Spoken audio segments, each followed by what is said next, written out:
Before we start applying stickers to the tail area of the aircraft in this build, there's one other task that's good to do at this point, and that's actually to start shaping the cabane struts and the undercarriage legs.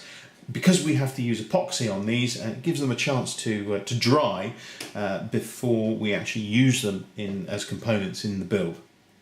So, to get the parts out of the carrier material, once again, they're only kept in by little tags. So we just go through those tags.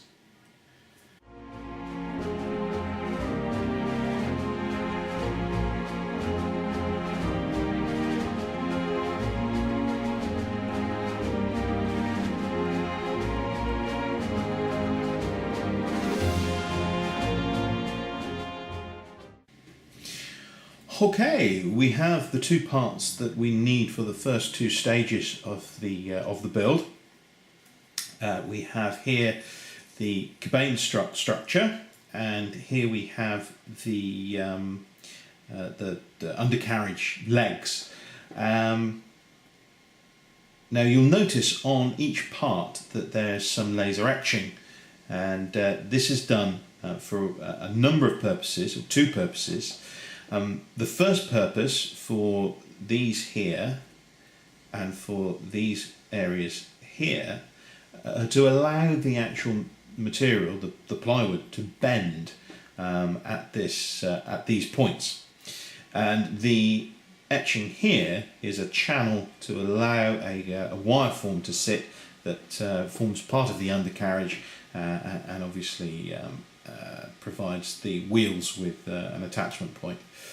So what we need to do first, before we actually bend and glue these, is we apply to the back side of the parts, we apply a couple of stickers, and these stickers are essential to put on before we bend the plywood, because it stops any splintering and ensures that the single layer of ply on the back actually stays intact. Now, when you first peel the number one sticker off, if you've built a Microaces kit before, the first thing you'll notice is that the material itself is very much different than our previous kits. It's thinner, it's lighter, it's actually still quite tough. It doesn't rip too readily, but you've got to keep an eye out. What you might find is that it's a little more difficult to start off the backing paper. And what I suggest you do, if you do have problems, is just get your knife and gently tease one of the corners out. Obviously, be very careful when you're using the knife, because the last thing you want to do is go through the sticker. But certainly for these 1, 2, and 3, they are hidden at in the end build, so it doesn't matter if you get a little flustered with them, or give them a bit of practice. So let's go ahead and apply this sticker. Once again, tweezers are the order of the day.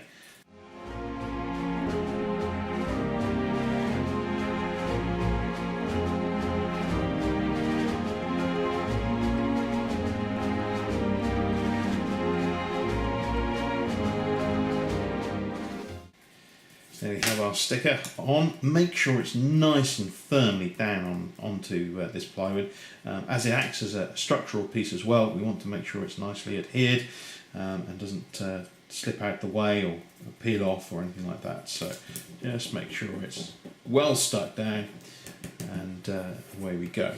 So I'll do that one, I'll crack on with this one, and then I'll come back and we'll do the snap. Okay, well, we've got our parts all stickered up, ready for the next step, and this is certainly a new technique for Microaces kit builds, and we obviously haven't used plywood before in our builds. So what we need to do now is just gently bring these parts up like this, and you'll feel it just give at the designated areas where the wood has been etched, and then very gently keep it in place there. You'll feel it's got some resistance, and that's what you want. You don't want it flopping around at all. And so we've done the first step there. What we need to do now is we grab our undercarriage wire form, and we actually there's a little blip in the wire form there that actually goes up and through this plywood form, and then you rotate that so it hooks in there. Probably hook is the better term for it, and then obviously the wire forms run down these channels here. So what I do now, just to keep those legs on those wire forms, is apply some retaining stickers, and it'll hold it in place, which is great because it'll hold it in place whilst we glue it as well.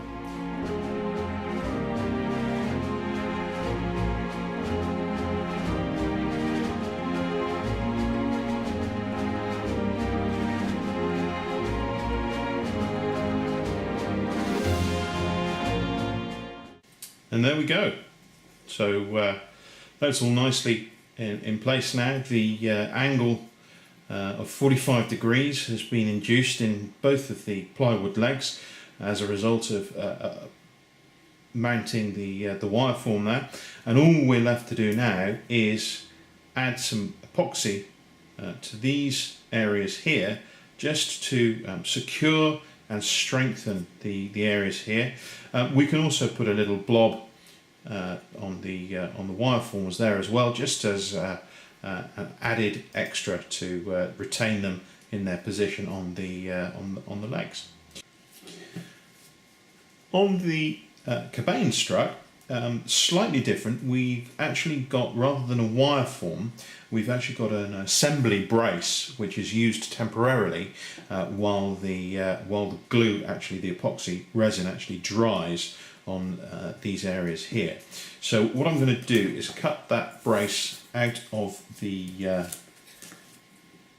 plywood, and then we can dry fit it just as a test, and then we can mix up our epoxy, and away we go.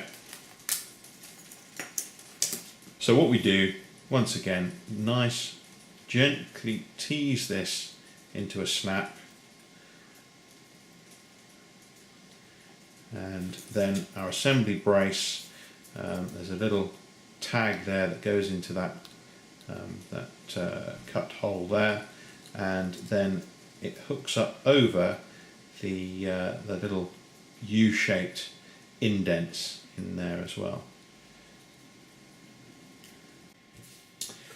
Right, so now we need to mix up our epoxy, and I'm always scrabbling around for something to actually mix it on, and usually end up wasting a bit of plastic or a scrap of cardboard or something like that. But actually, the 45-degree chamfer guide that we provide you, turn it upside down, makes an awesome little tray for you to actually mix your epoxy in. Obviously you don't need a lot, but that's what I'm going to use.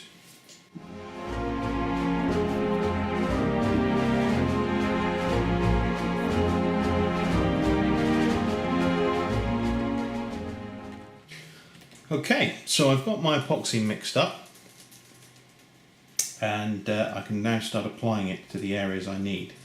So in it goes into that channel on the undercarriage legs.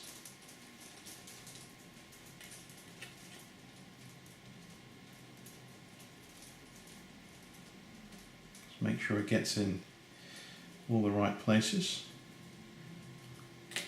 That's going to really help with the strength of this part, because obviously the undercarriage really takes a heck of a lot of punishment. It's a fixed undercarriage.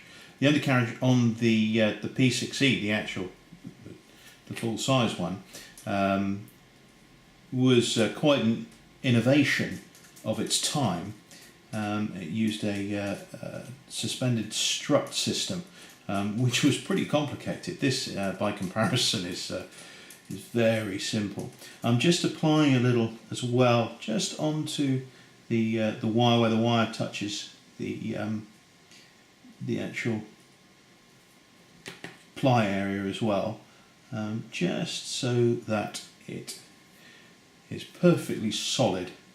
Obviously, I really don't want to use too much epoxy because it's quite a heavy glue.